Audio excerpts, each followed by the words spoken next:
إن الحمد لله نحمده ونستعينه ونستغفره ونعوذ بالله من شرور أنفسنا ومن سيئات أعمالنا إنه من يهده الله فهو المهتد ومن يضلل فلن تجد له وليا مرشدا أشهد أن لا إله إلا الله وحده لا شريك له وأشهد أن محمدا عبده ورسوله لا نبي بعده اللهم صل وسلم وبارك على نبينا وحبيبنا وقدوتنا محمد صلى الله عليه وسلم وعلى آله وأصحابه ومن سار على نهجه واتبع ملته إلى يوم الدين وبعد.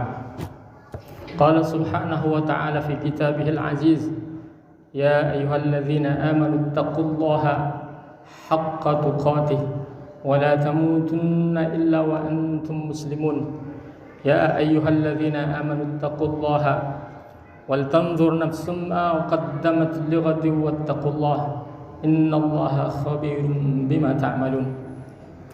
وقال أيضا سبحان الذي أسرى بعبده ليلا من المسجد الحرام إلى المسجد الأقصى الذي باركنا حوله لنريه من آياتنا إنه هو السميع البصير.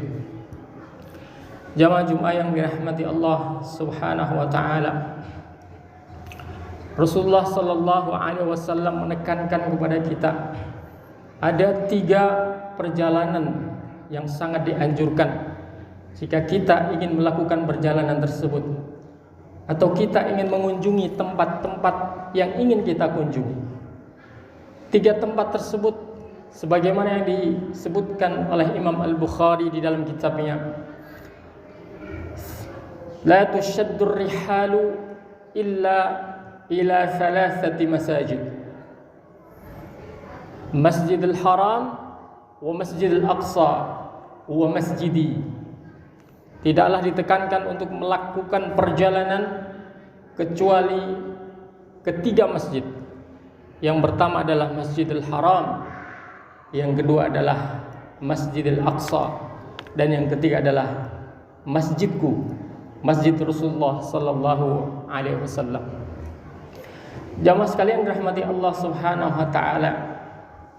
Dengan hadis ini kita bisa memahami betapa perhatiannya yang begitu besar Rasulullah sallallahu alaihi wasallam kepada 3 masjid. Dan jika kita ingin melakukan perjalanan, maka perjalanan yang mulia adalah perjalanan menuju 3 masjid ini. Perjalanan ibadah, perjalanan ketaatan kita kepada Allah Subhanahu wa ta'ala. Yang pertama adalah Masjidil Haram yang mempunyai nilai yang tinggi. Ibadahnya di sisi Allah Subhanahu wa ta'ala kelipatannya 100.000 kali dibandingkan dengan ibadah di masjid yang lainnya. Yang kedua adalah Masjidil Aqsa yang nilai ibadahnya 500 kali dibandingkan dengan ibadah atau melakukan ketaatan di masjid yang lainnya.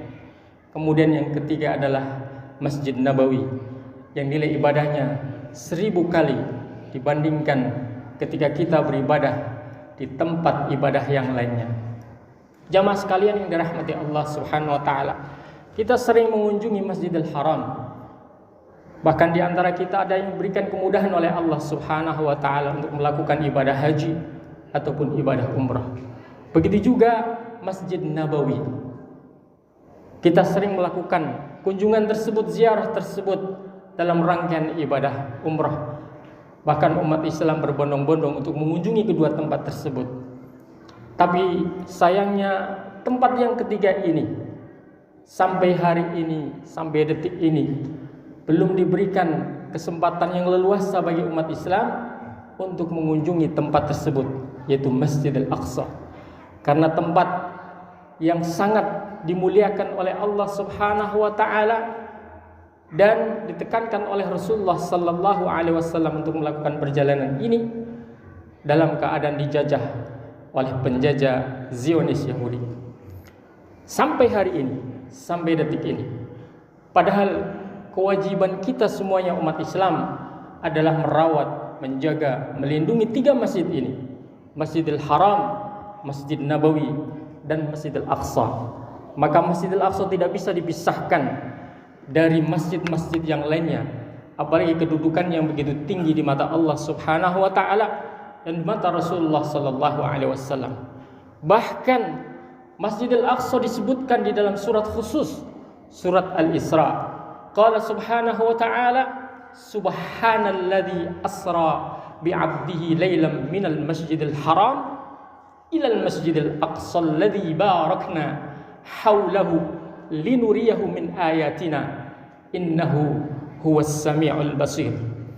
Jamaah Jumat yang dirahmati Allah Subhanahu wa taala, ketika kita mendengar disebutkannya Masjidil Aqsa, mestinya di dalam hati kita tumbuh sebuah keimanan kepada Allah Subhanahu wa taala dan kebenaran meyakinkan apa yang disampaikan oleh Rasulullah sallallahu alaihi wasallam, bahwa tanggung jawab kita bukanlah tanggung jawab sekedar tempat ibadah saja, tapi ada 3 hal yang mestinya kita renungi bersama ketika disebut Masjidil Aqsa. Yang pertama, Masjidil Aqsa adalah bagian dari akidah kita yang ditekankan oleh Allah Subhanahu wa taala, diperjelas lagi oleh Rasulullah sallallahu alaihi wasallam. Tempatnya di negeri Palestina. Oleh karena itu menjaganya, memperjuangkannya, mempertahankannya menjadi bagian dari akidah kita. Ini bukan tempat biasa, bukan masjid biasa yang semestinya kita lupakan, kita lalaikan. Tidak begitu. Ini bagian dari akidah kita. Karena ini adalah tempat yang dimuliakan oleh Allah Subhanahu wa taala, yang diberkahi oleh Allah Subhanahu wa taala. Bahkan di hari ini banyak di antara kaum muslimin memperingati satu peringatan yang besar yang tidak pernah terjadi di dalam sejarah, yaitu peringatan Isra dan Mi'raj. Al-Isra diperjalankannya Rasulullah sallallahu alaihi wasallam minal Masjidil Haram ilal Masjidil Aqsa. Rasulullah sallallahu alaihi wasallam diperjalankan, bukan berjalan sendiri, difasilitasi, bukan mencari fasilitas sendiri. Dan fasilitas ini adalah fasilitas VIP, sangat-sangat istimewa. Karena hanya 1 malam. Karena perjalanan biasa tidak bisa ditempuh hanya 1 malam. 1 malam bukan hanya ke Masjidil Aqsa, tapi dilanjutkan dengan Mi'raj ila Sidratil Muntaha, ke 7 lapis langit. Padahal kita lihat berapa jarak bumi dengan 7 lapis langit itu. 1 lapisan 500 tahun ke lapisan yang lainnya, ketebalannya 500 tahun, berarti 1000 tahun. Ke lapisan berikutnya 1000 tahun juga, ke lapisan berikutnya 1000 tahun. Siapa di antara umur manusia yang mencapai 1000 tahun atau lebih? Tidak ada. Berarti 7000 tahun kalau ditempuh dengan jarak manusia. Dan itu hanya dimuliakan kepada Rasulullah sallallahu alaihi wasallam, bukan kepada nabi-nabi yang lainnya, bukan pula kepada manusia apalagi yang lainnya. Hanya Rasulullah sallallahu alaihi wasallam yang diberikan kemuliaan tersebut. Dan itu terjadi dalam 1 malam. Dan disebutkan tempat yang mulia di situ adalah Al-Masjidul Aqsa. Berarti bagian dari akidah kita. Maka tidak boleh kita melupakan tersebut.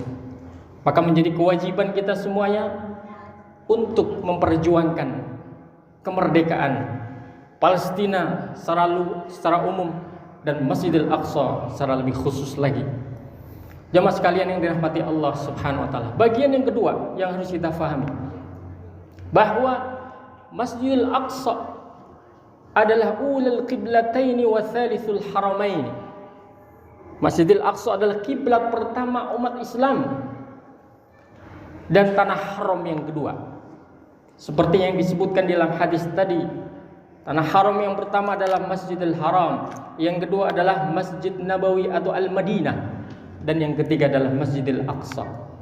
3 tanah haram ini adalah 3 rangkaian yang tidak bisa dipisahkan, dan disebutkan oleh Allah Subhanahu wa taala, ditegaskan oleh Rasulullah sallallahu alaihi wasallam agar kita memberikan perhatian yang lebih besar dibandingkan yang lainnya, selain karena di dalamnya pahala ketika kita beribadahnya lebih besar daripada yang lainnya. Maka ulul qiblatain, kiblat pertama umat Islam dulu ketika diwajibkan sholat adalah menghadap Masjidil Aqsa. Baru setelah itu turun ayat yang merintahkan Rasulullah sallallahu alaihi wasallam untuk berpindah kiblat ke Masjidil Haram, Ka'bah Al-Musyarrafah. Jamaah sekalian dirahmati Allah, maka oleh karena itu ketika kita beribadah, salat menghadap ke kiblat ke Masjidil Haram, maka hendaknya kita mengingat bahwa Masjidil Aqsa bagian dari kiblat kita yang pertama, yang tidak bisa dipisah-pisahkan. Kemudian yang ketiga, catatan ketiga yang sangat penting, bahwa sesungguhnya negeri Palestina adalah termasuk negeri yang pertama kali mengakui kemerdekaan negara Republik Indonesia dibandingkan dengan negeri-negeri yang lainnya yang sudah terlambat. Begitu para pemimpin bangsa ini mengikrarkan kemerdekaannya, mereka mencari dukungan dari beberapa negara-negara agar semakin kuat. Dan yang termasuk pertama kali merespon dan mendukung kemerdekaan itu adalah Palestina. Maka oleh karena itu menjadi keniscayaan bagi kita semuanya, sementara negeri yang mendukung kemerdekaan kita ini masih di dalam penjajahan, di dunia yang modern seperti sekarang ini sangatlah mustahil. Maka menjadi kewajiban kita pula untuk mendukung kemerdekaan negeri Palestina dengan berbagai macam cara yang bisa kita lakukan. Yang paling rendah, yang paling ringan adalah senantiasa mendoakan mereka yang berjuang untuk meraih kemerdekaan tersebut.